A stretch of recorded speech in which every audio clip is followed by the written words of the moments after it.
नमस्कार। फिर एक शुरू हो गई बार है, सुनाते हैं आपको। मन की बात से आप सबके साथ जुड़ने का सौभाग्य मुझे मिला है। आज भारत दक्षिण अफ्रीका के बीच पांचवा वनडे मैच मुंबई में खेलने जा रहा है।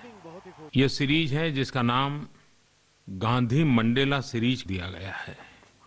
अभी तक सीरीज रोमांचक मोड़ पर है। दोनों टीम दो दो मैच जीत चुके हैं और इसलिए आखिरी के मैच का महत्व और ज्यादा बढ़ गया है।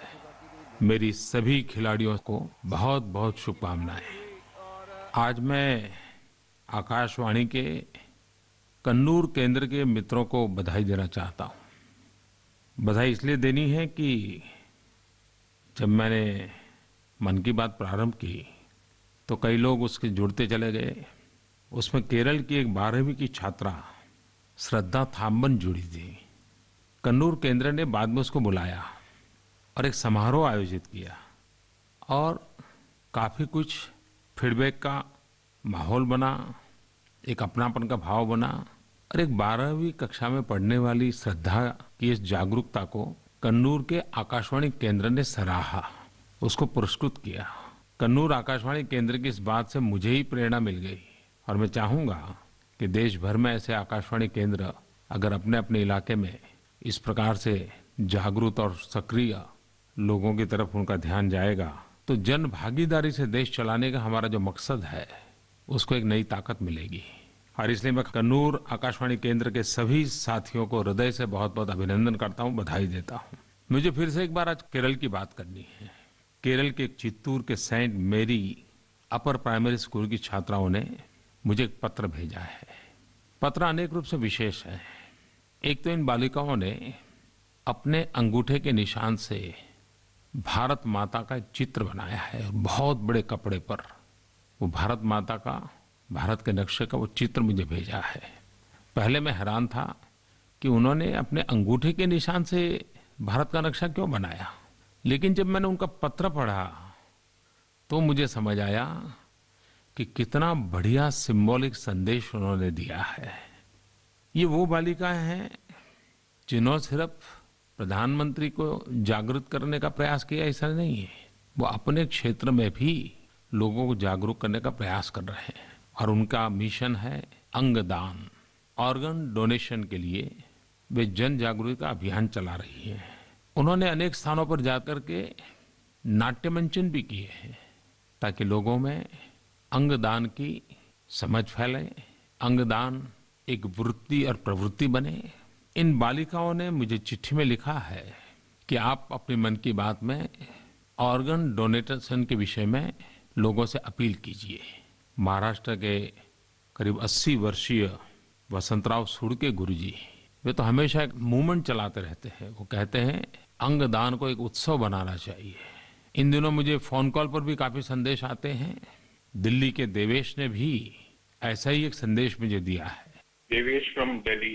I'm very happy with the government's initiatives on the organ donation and the steps towards creating a policy on the same.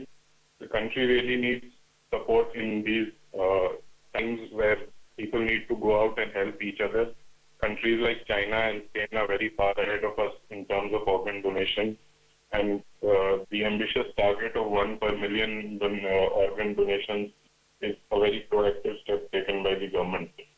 ये विषय काफी महत्वपूर्ण है ऐसा मुझे लगता है। देश में प्रति वर्ष 2.5 लाख से भी अधिक किडनी, हार्ट और लीवर डोनेशन की जरूरत है, लेकिन 125 करोड़ के देश में हमें सिर्फ 5,000 ट्रांसप्लांट को ही सफल कर पाते हैं। हर साल 1 लाख आंखों की रोशनी की जरूरत होती है और हम सिर्फ 25,000 तक पहुंच पाते हैं। 4 आंखों की जरूरत हो, हम सिर्फ 1 दे पाते हैं। सड़क दुर्घटना में मृत्यु होने पर शरीर के ऑर्गन को डोनेट किया जा सकता है। कुछ कानूनी उलझने भी बहुत हैं। राज्यों को भी इस दिशा में मार्गदर्शन करने का प्रयास हुआ है। कुछ राज्यों ने कागजी कार्यवाही को कम करके इसमें गति लाने का काफी अच्छा प्रयास किया है। आज मैं कह सकता हूं कि ऑर्गन डोनेशन, अंगदान के क्षेत्र में तमिलनाडु, अग्रिम पंक्ति में है। कई सामाजिक संस्थाएं, कई एनजीओज बहुत ही अच्छा काम इस दिशा में कर रहे हैं। ऑर्गन ट्रांसप्लांट को बढ़ावा देने के लिए national organ and tissue transplant organisation NOTTO की स्थापना की गई है। एक 24/7 हेल्पलाइन 1800-11-4770 ये भी सेवा उपलब्ध है। और हमारे यहाँ तो कहा गया है, तेन तकतेन भुंजी था। त्याग करने का जो आनंद होता है उसका बहुत उत्तम वर्णन तेन तकतेन भुंजी था इस मंत्र में है। पिछले दिनों हम सब ने टीवी पर देखा था कि दिल्ली के जीबी पंत हॉस्पिटल में एक गरीब ठेले वाला होकर उसकी पत्नी का लीवर ट्रांसप्लांट किया गया और ये लीवर विशेष इंतजाम करके लखनऊ से दिल्ली लाया गया था और वो ऑपरेशन सफल रहा। एक जिंदगी बच गई। अंगदान महादान तेन तकतेन भूंजी था। इस भाव को हम चरितार्थ करें और इस बात को हम अवश्य बल दें। प्यारे देशवासियों, अभी अभी हमने नवरात्रि और विजयादशमी का पर्व मनाया और कुछ दिनों के बाद दीपावली का पर्व भी मनाएंगे। ईद भी मनाई, गणेश चतुर्थी भी मनाई। लेकिन इस बीच देश एक बहुत बड़ा उत्सव मनाने जा रहा है। हम सभी देशवासियों को गौरव हो, अभिमान हो। आने वाले 26 से 29 अक्टूबर भारत की राजधानी नई दिल्ली में इंडिया अफ्रीका फोरम समिट का आयोजन हो रहा है। भारत की धरती पर पहली बार इतने बड़े स्केल पर आयोजन हो रहा है। 54 अफ्रीकी देशों और यूनियनों के लीडर्स को आमंत्रित किया गया है। अफ्रीका के बाहर अफ्रीकन देशों का सबसे बड़े सम्मेलनों पैकी का यह एक सम्मेलन हो रहा है। भारत और अफ्रीका के संबंध गहरे हैं। जितनी जनसंख्या भारत की है उतनी ही जनसंख्या अफ्रीकन देशों की है और दोनों की मिलाते तो हम दुनिया की 1/3 जनसंख्या है। और कहते हैं लाखों वर्ष पहले यह एक ही भूभाग था, बाद में हिंद महासागर से ये 2 टुकड़े विभाजित हुए। हमारे बीच बहुत साम्यताएं हैं। भारत की जीव सृष्टि, अफ्रीका की जीव सृष्टि बहुत प्रकार से मिलती जुलती है। प्राकृतिक संसाधनों में भी हमारी काफी निकटता है और भारत के करीब 27 लाख लोग इन देशों में बहुत लंबे काल से बसे हुए हैं। भारत के अफ्रीकन देशों के साथ आर्थिक संबंध है, सांस्कृतिक संबंध है, राजनयिक संबंध है, लेकिन सबसे ज्यादा अफ्रीकन देशों की युवा पीढ़ी को प्रशिक्षित करने में भारत बहुत बड़ी अहम भूमिका निभाता है। Human resource development, capacity building, 25,000 से ज्यादा अफ्रीकन स्टूडेंट्स भारत में पढ़े हैं और आज अफ्रीका के कई देश के नेता हैं भारत में पढ़ करके गए हैं। तो हमारा कितना गहरा नाता है और उस दृष्टि से ये समिट बड़ा महत्वपूर्ण है। आमतौर पर जब समिट होती है तब भिन्न भिन्न देशों के मुखिया मिलते हैं। ये बात सही है, एक समिट में मुखियाओं की मीटिंग होने वाली है, लेकिन हमारी कोशिश है कि ये जनता का भी मिलन होना चाहिए। और इस बार भारत सरकार ने, खास करके एचआरडी मिनिस्ट्री ने एक बड़ा ही अच्छा कार्यक्रम किया। सीबीएसई की जितनी भी एफिलिएटेड स्कूल हैं उनके बच्चों के बीच एक ऐसे कंपटीशन का कार्यक्रम किया गया, कविताएं लिखने का कार्यक्रम किया गया, उनकी भागीदारी बढ़ाने का कार्यक्रम किया गया। करीब 1600 स्कूलों ने उसमें भाग लिया। भारत और भारत के बाहर की भी स्कूलें थी और हजारों स्कूली बच्चों ने भारत अफ्रीकन संबंधों को बल देने वाली बातें लिखी। दूसरी तरफ महात्मा गांधी की जन्मभूमि पोरबंदर से मेमोरीज ऑफ महात्मा एक प्रदर्शनी, मोबाइल प्रदर्शनी पोरबंदर से लेकर के उत्तरी राज्यों का भ्रमण करते करते 29 अक्टूबर को दिल्ली पहुंच रही है। लाखों स्कूली बच्चों ने इस प्रदर्शनी को देखा, गांव-गांव लोगों ने देखा और अफ्रीका और भारत के संबंधों में महात्मा गांधी की कैसी महान भूमिका रही थी, महात्मा गांधी के व्यक्तित्व का असर इन दोनों भूभाग पर कितना रहा था, इसको लोगों ने जाना, पहचाना। ये जो प्रतियोगिता हुई उसमें बहुत उत्तम प्रकार के रचनाएं आई। एक रचना की तरफ मेरा ध्यान जाता है, मुझे अच्छा लगा, इसलिए मैं आपको सुनाना चाहता हूँ। हमारे छोटे छोटे स्थान पर स्कूलों के बच्चे भी कितने होनहार है, इनकी दृष्टि कितनी व्यापक है और कितनी गहराई से सोचते हैं, इसका उसमें दर्शन होता है। मुजफ्फरनगर उत्तर प्रदेश, वहां से गरिमा गुप्ता ने इस स्पर्धा में एक कविता लिखी है और बढ़िया लिखा है उसने लिखा है, अफ्रीका में नील नदी सागर का नाम है लाल, महाद्वीप विशाल है प्रवासी भारतीय खुशहाल, जैसे सिंधु घाटी की सभ्यता है भारत की पहचान, नील नदी और कार्थेज है अफ्रीकी सभ्यता में महान, गांधी जी ने शुरू किया अफ्रीका से आंदोलन, ऐसा चलाया जादू सब पर जीत लिया सबका मन, जोनसबर्ग हो या किंगस्टन, जिम्बाब्वे हो या चाड, सब अफ्रीकी देशों में मिलती है हमारी आलू चाट, लिखने के तो लिख डालूं पंक्ति कई हजार, अफ्रीका के जंगलों से करती हूं मैं प्यार। वैसे कविता तो बड़ी लंबी है, लेकिन मैंने कुछ ही चीजों को आपको सुनाया है। वैसे तो समीट इंडो अफ्रीका है, लेकिन जन जन को जोड़ने का कैसा अवसर बनता है, ये साफ साफ हमें दिखाई देता है। मैं गरिमा को, इसमें हिस्सा लेने वाले सभी बालकों को, 1600 से अधिक स्कूलों को और एचआरडी मिनिस्ट्री को बहुत बहुत अभिनंदन देता हूं। मैंने 15 अगस्त को पिछली बार सांसद आदर्श ग्राम योजना के संबंध में एक प्रस्ताव रखा था। उसके बाद बहुत सारे सांसद मित्रों ने इस काम को साकार किया, बड़े मन से लगे रहे। पिछले महीने भोपाल में एक कार्यशाला हुई, जिसमें जहां ये आदर्श ग्राम हो रहे हैं, वहां के प्रधान, वहां के कलेक्टर, वहां के कुछ सांसद, भारत सरकार, राज्य सरकार, सब ने मिलकर के आदर्श ग्राम योजना के विषय पर गहरी चर्चा की। किस प्रकार के नई नई चीजें ध्यान में आई और बड़ी ही उत्साहवर्धक ध्यान में आई। कुछ चीजें जरूर मैं आपके ध्यान में लाना चाहता हूं। झारखंड एक प्रकार से काफी बड़ा प्रदेश, आदिवासी क्षेत्र है। दुर्भाग्य से माओवाद, उग्रपंथ, बम बंदूक, लहूलुहान धरती, झारखंड की जब बात आती है तो ये सारी बातें सुनाई देती हैं।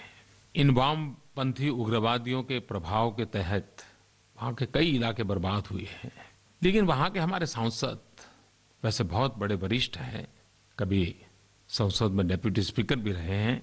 श्रीमान करिया मुंडा जी, आदिवासियों के लिए उन्होंने अपनी जिंदगी खपाई हुई है। उन्होंने झारखंड के कुंती जिला के परसी ग्राम पंचायत को आदर्श ग्राम बनाने के लिए चुना। उग्रवादी वामपंथी का राज जहां चलता था, वहां सरकारी मुलाजिमों के लिए जाना भी मुश्किल था, डॉक्टर तक जा नहीं पाते थे। उन्होंने खुद जाना आना शुरू किया, लोगों में विश्वास पैदा किया, सरकारी व्यवस्थाओं में प्राण भरने की कोशिश की, अधिकारियों को आने के लिए प्रोत्साहित किया और एक लंबे अरसे से उदासीनता का जो माहौल था उसमें कुछ कर गुजारने का इच्छा पैदा की। आदर्श ग्राम में इंफ्रास्ट्रक्चर की और व्यवस्थाओं के साथ साथ ये जन चेतना जगाने का एक बड़ा ही सफल प्रयास झारखंड के इस परसी गांव में हुआ।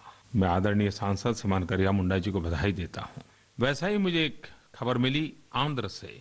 आंध्र के सांसद अशोक गजपति राजू जी आदर्श ग्राम की योजना में वो खुद खप गए और उन्होंने आंध्र प्रदेश के विजयनगरम जिले के द्वारापुड़ी ग्राम पंचायत को आदर्श ग्राम के लिए चुना। बाकी व्यवस्था तो हो रही है, लेकिन उन्होंने एक बड़ा विशेष इनोवेटिव काम किया। उन्होंने वहां की स्कूलों में जो विद्यार्थी पढ़ते हैं उनको एक काम दिया, क्योंकि गांव में नई पीढ़ी तो शिक्षा के लिए भाग्यशाली बनी है, लेकिन गांव की पुरानी पीढ़ी निरक्षर है। तो उन्होंने जो बड़ी आयु के बच्चे थे उनको कहा कि अब हर दिन आपको अपने माँ बाप को इस क्लास में पढ़ाना है। और वो स्कूल एक प्रकार से सुबह बच्चों के लिए शिक्षा और शाम को बच्चों को शिक्षक बनाने वाली शिक्षा देती है। और करीब करीब 550 प्रौढ़ निरक्षर को इन्हीं बच्चों ने पढ़ाया, उनको साक्षर किया।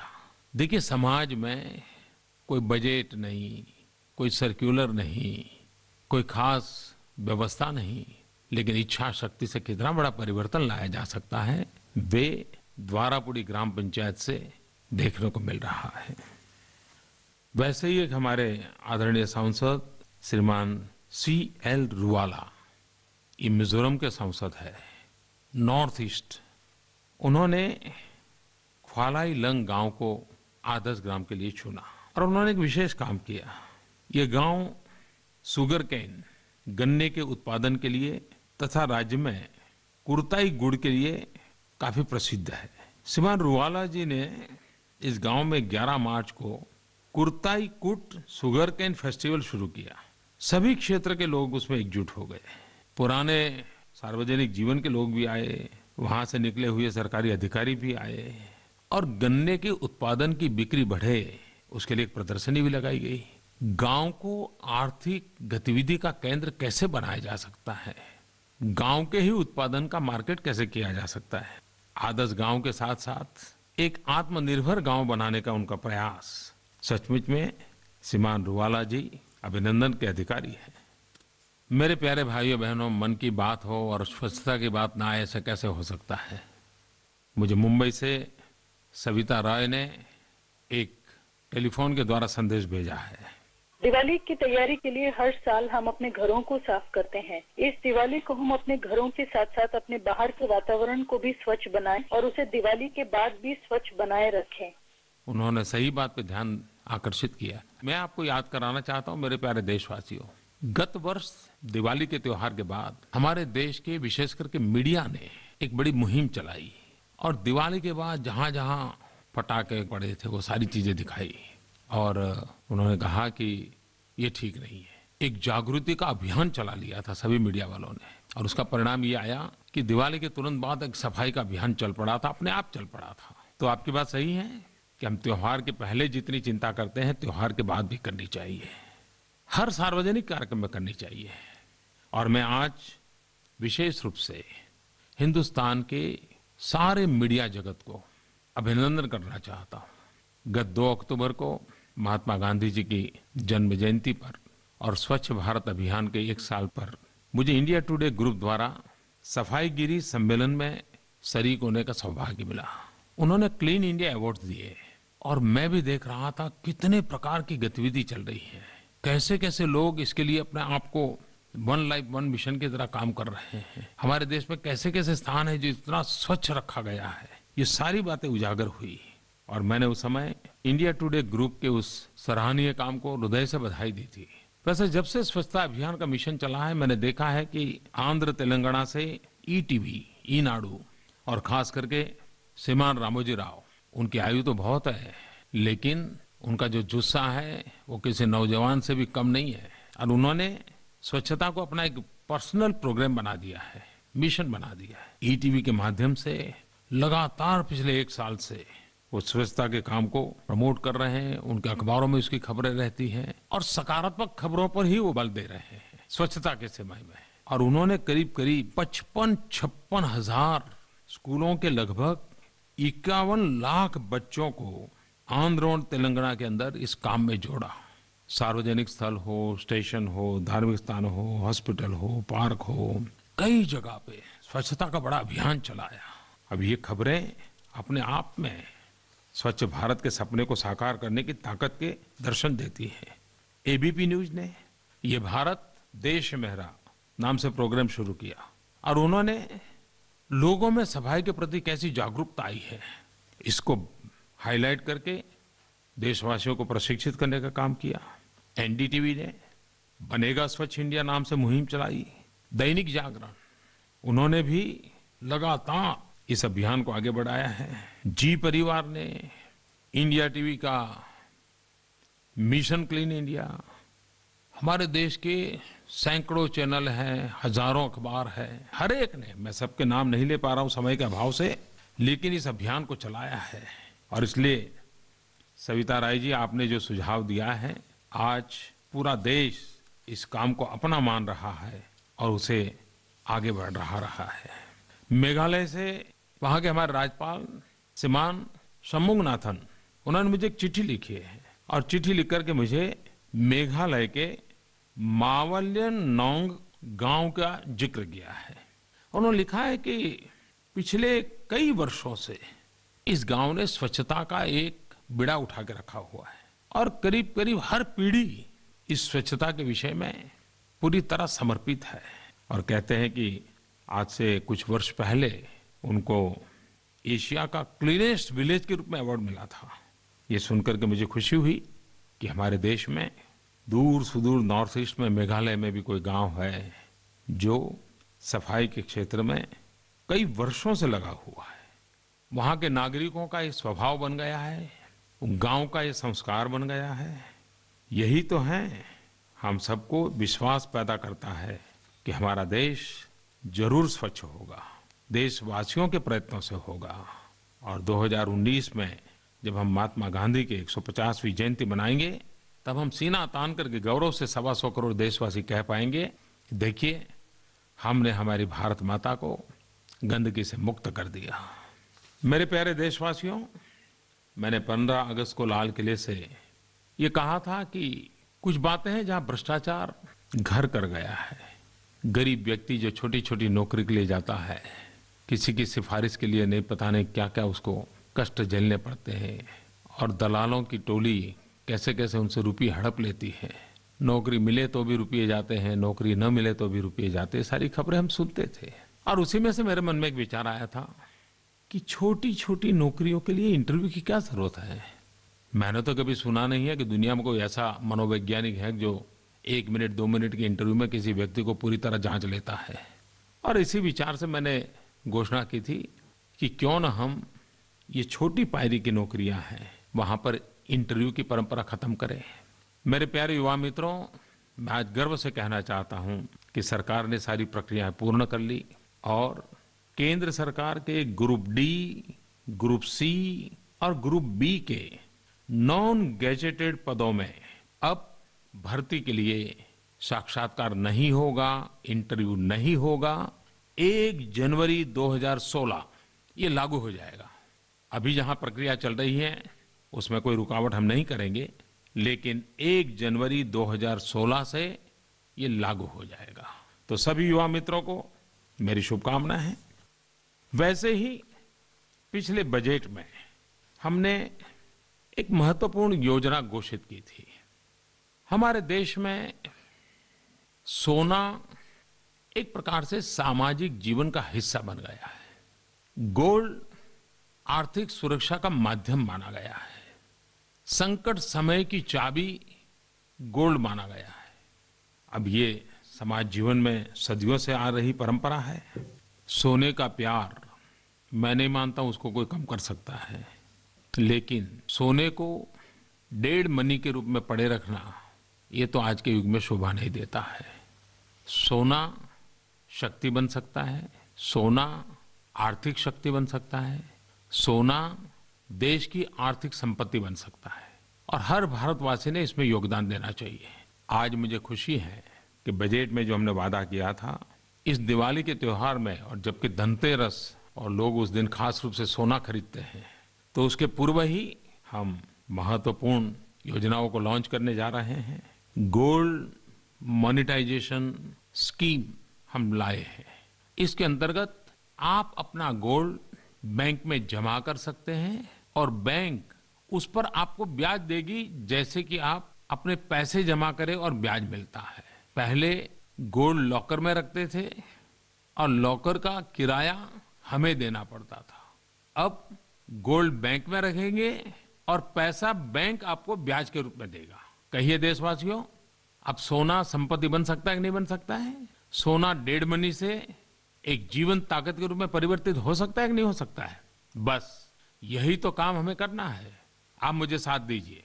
अब घर में गोल्ड मत रखिए, उसकी सुरक्षा और उसका ब्याज, दो फायदे, जरूर लाभ उठाइए। दूसरी एक बात है, सोवरिन गोल्ड बॉन्ड में आपके हाथ में सोने की लगड़ी तो नहीं आती है, एक कागज आता है, लेकिन उस कागज का मूल्य उतना ही है जितना कि सोने का है। और जिस दिन वो आप कागज वापस करोगे, वापस करने के दिन सोने का जितना मूल्य होगा उतना ही पैसा आपको दिया जाएगा। यानी मान लीजिए आज आपने 1000 रुपये के सोने के दाम के हिसाब से ये स्वर्णिम बॉन्ड लिया और 5 साल के बाद आप बॉन्ड वापस करने गए और उस समय सोने का दाम 2500 रुपया है, तो उस कागज के बदले में आपको 2,500 रुपये मिलेगा। तो ये इसका हम प्रारंभ कर रहे हैं कि इसके कारण अब हमें सोना खरीदने की जरूरत नहीं पड़ेगी, सोना संभालने की जरूरत नहीं पड़ेगी, सोना कहाँ रखे उसकी चिंता हट जाएगी और कागज को तो कोई चोरी करने आएगा भी नहीं। तो मैं सुरक्षा की गारंटी वाली ये स्कीम आने वाले हफ्ते में जरूर देशवासियों के सामने रखूंगा। मुझे यह बताते हुए खुशी हो रही है कि हम गोल्ड कॉइन भी ला रहे हैं, अशोक चक्र वाला गोल्ड कॉइन। आजादी को करीब करीब 70 साल हुए, लेकिन अब तक हम फॉरेन गोल्ड कॉइन का ही उपयोग करते रहे हैं या गोल्ड बुलियन बार्स, ये भी विदेशी उपयोग करते रहे हैं। हमारा देश का स्वदेशी मार्का क्यों नहीं होना चाहिए? और इसलिए आने वाले हफ्ते में और धनतेरस के पूर्व, जो धनतेरस से सामान्य नागरिक को उपलब्ध हो जाएगा, 5 ग्राम और 10 ग्राम का अशोक चक्र वाला भारतीय सोने का सिक्का शुरू किया जा रहा है। इसके साथ ही 20 ग्राम का गोल्ड बुलियन भी लोगों के लिए उपलब्ध होगा। मुझे विश्वास है कि नई स्कीम एक आर्थिक विकास की दिशा में नया परिवर्तन लाएगी और मुझे आपका सहयोग मिलेगा। मेरे प्यारे देशवासियों, 31 अक्टूबर को लौह पुरुष सरदार वल्लभ भाई पटेल की जन्म जयंती है।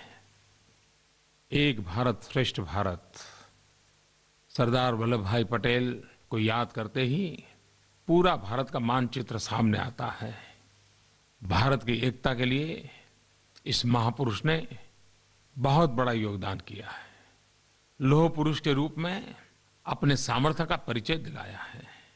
सरदार साहब को तो हम श्रद्धांजलि देंगे ही देंगे, लेकिन भारत को एक करने का उनका जो सपना था, भौगोलिक रूप से उन्होंने करके दिखाया। लेकिन एकता का मंत्र ये निरंतर हमारे चिंतन का, व्यवहार का, अभिव्यक्ति का माध्यम होना चाहिए। भारत विविधताओं से भरा हुआ है। अनेक पंथ, अनेक संप्रदाय, अनेक बोली, अनेक जाति, अनेक पहरवेश, कितनी विविधताओं से भरा हुआ अपना भारत देश। और ये विविधता ही तो है जिसके कारण हमारी शोभा है। ये विविधता न होती तो शायद जिस शोभा के लिए हम गर्व करते हैं वो नहीं कर पाते। और इसलिए विविधता ही एकता का मंत्र है। शांति, सद्भावना, एकता, यही तो विकास की जड़ी बूटी है। पिछले कई वर्षों से 31 अक्टूबर को देश के कई कोने में रन फॉर यूनिटी के कार्यक्रम होते हैं, एकता की दौड़। मुझे भी पहले उसमें शरीक होने का सौभाग्य मिला है। मैंने सुना है इस बार भी चारों तरफ इसकी योजनाएं बन रही हैं। लोग उत्साह से एकता की दौड़ की तैयारी कर रहे हैं। एकता की दौड़ ही सच्चे अर्थ में विकास की दौड़ है। दूसरे अर्थ में कहूं तो विकास की दौड़ की गारंटी भी एकता की दौड़ है। आइए सरदार साहब को श्रद्धांजलि दें, एकता का मंत्र को आगे बढ़ाएं। प्यारे भाइयों बहनों, अब तो आप सब लोग दिवाली की तैयारियों में लगे होंगे। घर में सफाई होती है कि नई चीजें खरीदी जाती होगी। दीपावली का पर्व हमारे देश के हर कोने में अलग अलग रूप से मनाया जाता है। दीपावली के पावन पर्व के लिए मैं आपको बहुत बहुत शुभकामनाएं देता हूं। लेकिन दिवाली के दिनों में कुछ हादसे ध्यान में आते हैं। पटाखे फोड़ने के कारण या दीप के कारण आगजनी होती है। पटाखों के कारण बच्चों को बहुत नुकसान हो जाता है। मैं हर माँ बाप से कहूँगा कि दीपावली का आनंद तो मनाएं, लेकिन ऐसा कोई अकस्मात न हो जाए, हमारे परिवार के संतान का कोई नुकसान न हो जाए। आप जरूर इसकी भी चिंता करेंगे और सफाई तो करनी ही करनी है। मेरे प्यारे देशवासियों, दीपावली के दूसरे दिन मुझे ब्रिटेन की यात्रा पर जाना है। मैं इस बार ब्रिटेन की मेरी यात्रा के लिए बहुत रोमांचित हूँ और उसका एक विशेष कारण है। कुछ सप्ताह पूर्व मैं मुंबई में बाबा साहब आम्बेडकर के चैत्य भूमि के पास एक भव्य स्मारक का शिलान्यास करने गया था। और अब मैं लंदन में, जहां डॉक्टर बाबा साहब आम्बेडकर रहते थे, वो घर अब भारत की संपत्ति बन गया है। 125 करोड़ देशवासियों का प्रेरणा स्थान बन गया है। उसको विधिवत रूप से उद्घाटन करने के लिए मैं जा रहा हूँ। दलित हो, पीड़ित हो, शोषित हो, वंचित हो, पिछड़े हो, कठिनाइयों से जिंदगी गुजारा करने वाले किसी भी भारतीय के लिए बाबा साहब आम्बेडकर का ये भवन इस बात की प्रेरणा देता है कि अगर इच्छा शक्ति प्रबल हो तो संकटों को पार करके भी अपने जीवन को आगे बढ़ाया जा सकता है, शिक्षा प्राप्त की जा सकती है। और यही जगह है जिस जगह पे बैठ के बाबा साहब अम्बेडकर ने तपस्या की थी। भारत सरकार भी और राज्य सरकारें भी समाज के इस प्रकार के वर्गों को, दलित हो, आदिवासी हो, पिछड़े हो, ऐसे होनहार बच्चों को स्कॉलरशिप देती हैं जो विदेश पढ़ने जाते हैं। भारत सरकार भी होनहार दलित युवक युवतियों को प्रोत्साहन देती है। मुझे विश्वास है कि जब ब्रिटेन में भारत के ऐसे हमारे बालक पढ़ने जाएंगे तो बाबा साहब आम्बेडकर का यह स्थान उनके लिए तीर्थ क्षेत्र बन जाएगा, प्रेरणा भूमि बन जाएगा और जीवन में कुछ सीखना, लेकिन बाद में देश के लिए जीना, ये संदेश ही तो बाबा साहब आम्बेडकर ने दिया, जी करके दिया। और इसलिए मैं कह रहा हूं कि मेरी ब्रिटेन की यात्रा में मैं एक विशेष रोमांचित हूं। कई वर्षों से विषय प्रश्न उलझा पड़ा था और वो भवन 125 करोड़ देशवासियों की संपत्ति बनता हो, बाबा साहब आम्बेडकर का नाम जुड़ा हो, तो मेरे जैसे लोगों को कितना आनंद होगा इसका आप अंदाज लगा सकते हैं। मुझे लंदन में एक और अवसर भी मिलने वाला है, भगवान बसवेश्वर की प्रतिमा का अनावरण। अनेक वर्षों पहले भगवान बसवेश्वर ने लोकतंत्र के लिए, एम्पावरमेंट ऑफ विमेन के लिए जो काम किए थे, वो दुनिया का एक सचमुच में अध्ययन करने वाला पहलू है। लंदन की धरती पर भगवान बसवेश्वर की प्रतिमा का लोकार्पण, ये अपने आप में सदियों पहले भारत के महापुरुष कैसा सोचते थे, कितना लंबा सोचते थे, उसका एक उत्तम उदाहरण है। तो आप जानते हैं कि जब ऐसी घटनाएं जुड़ी हो तो हम सभी देशवासियों का मन रोमांचित हो उठता है। मेरे प्यारे देशवासियों, मन की बात के साथ आप जुड़े रहते हैं। टेलीफोन के द्वारा, mygov.in के द्वारा आपके सुझाव मुझे मिलते रहते हैं।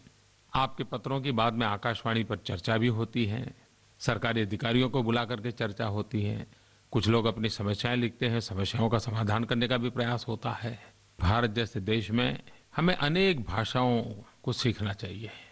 कुछ भाषाएं तो मुझे सीखने का सौभाग्य मिला है, लेकिन फिर भी इतनी भाषाएं हैं कि मैं कहाँ सीख पाया नहीं। लेकिन फिर भी मैं आकाशवाणी का आभारी हूं कि इस मन की बात को रात को 8 बजे हर एक राज्य की प्रादेशिक भाषा में वो प्रसारित करते हैं। भले वो आवाज किसी और की हो, लेकिन बात तो मेरे मन की होती है। आपकी भाषा में आप तक पहुंचने का भी रात को 8 बजे जरूर प्रयास करूंगा। तो एक अच्छा हम लोगों का नाता जुड़ गया है। पिछले समय में 1 वर्ष पूर्ण कर रहा था, आज हम नए वर्ष में प्रवेश कर रहे हैं। मेरे प्यारे देशवासियों को फिर एक बार बहुत बहुत शुभकामनाएं। जय हिंद।